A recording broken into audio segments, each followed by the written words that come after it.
There's this magic number that I keep hearing, a half a year, 6 months post transition. So the day you get out to that 6 month period, that's supposedly when veterans bottom out. If anything's going to shake out, that's when it's going to, So that would be a real crucial time. Obviously. Correct. So we got to find a way to reach out to these vets coming home. Yep. Let them know that they are not alone. Sure. Right. I try to do whatever I can within my field of play to do that, and I know a lot of other people are. You're doing it. Your wife is doing it each and every day. But if we don't catch them in that 6 month period, that crucial time, that's when they start to get stuck, and they keep going down deeper and deeper and deeper. But if us veterans that have already transitioned out and already come through the valley of death, if you will, right? If we can get through it, we need to turn around and grab them and pull them through. Absolutely. And that's where we come into play in our day jobs. Right? I always talk about this, and I say this all the time. I am a huge believer.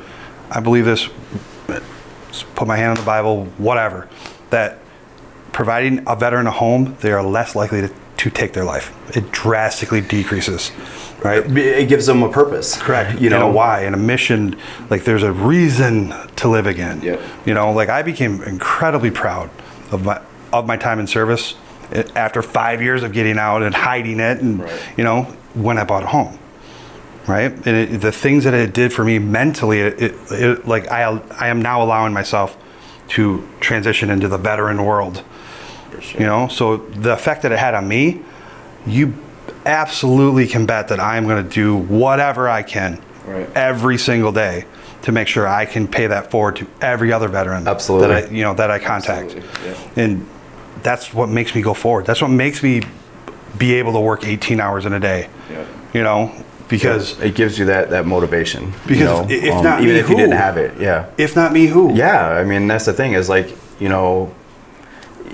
and that's the boat that I was stuck in until actually teaming up with you. Yeah. I didn't know of any foundations or any groups or communities that were willing to go above and beyond for our veterans.